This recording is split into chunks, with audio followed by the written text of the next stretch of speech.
রে মু ডাক্তারখানা গেছিনু হো কার ফের কি হয় রে? আরে মোর মায়ের অসুখ সেজন্য ডাক্তারখানা গেছিনু যাই হানে দেখুন বিশাল বড় লাইন দাঁড়ায় থাকে থাকি মোর কোমরটাই নাগি গেল লাস্টে না মোর কোমরে বিষের জন্য ওষুধ দিবা হইল। ও তাহলে কতলা জন আসি আলতে? এ তাহাও 100-150 জন হবে। 100-150 জন? আর জানিস সবার ঠিনা আবার 300 টাকা করে নিয়া। সবার ঠিনা 300 টাকা করে নিয়া? হ্যাঁ 150 × 300 45,000। হ্যাঁ এটা তো একদিনে আরো তো ছেক। তাহলে আমরা বড় হয় না দুজনে ডাক্তার হমো? হ্যাঁ ঠিক কইছি হমো নাকি? হ্যাঁ তারপর তো আমার ঠিনা টাকাই টাকা। হ্যাঁ তারপর লন্ডন যাবো দুবাই যাবো হ্যাঁ সব দেশে তো ঘুরি বেড়াবো বুর্জ খলিফা উঠিমো। হ্যাঁ একদম আগালত। হ্যাঁ কি বলি চল একটু করি আগে। ও আমরা হামাক চিনা পাননি? হামাক গুড মর্নিং কেন কোচেন? আমরা ওই মারকুটা মাস্টারের মতন না হয় দেখ না হামাক গুড মর্নিং কোচে।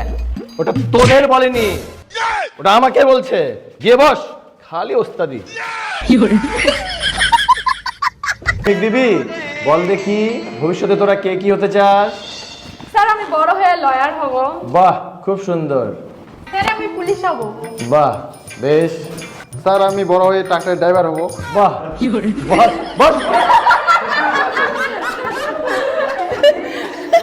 আমরা জানি নি সব থেকে বেশি টাকা কোনা কামাইছে। হ্যাঁ বোকা আমরা তো বোকা। এই থাম তো থাম।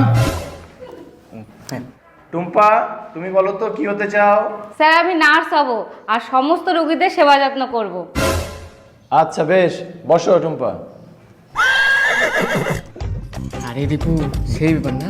আমার নাইস টুম্পাক মোক খুবই ভালো লাগে জানিস। মই ডাক্তারও মই নার্স হবে। বাবা সেই ব্যাপার তো তোর। দীপু তুমি কি হতে চাও? স্যার আমি ডাক্তার হতে চাই। ডাক্তার? হ্যাঁ স্যার আমি ডাক্তার হবো, ডাক্তার হয়ে গরিবদের সেবা করব। তুই তো ঠিক করে পড়াশোনাই করিস না, তাহলে আবার ডাক্তার হবে কি করে? পড়াশোনা করি না তো এখান থেকে করব, ডাক্তার হবো। একবার মই খালি ডাক্তার হই যাও, আগে টাকা নিম তারপর রোগী দেখিম, তখন মোটি না টাকায় টাকা। ডাক্তার হতে গেলে সায়েন্স নিয়ে পড়তে হয়, আর সায়েন্স পেতে গেলে মাধ্যমিকে ভালো রেজাল্ট করতে হয়, বুঝলি?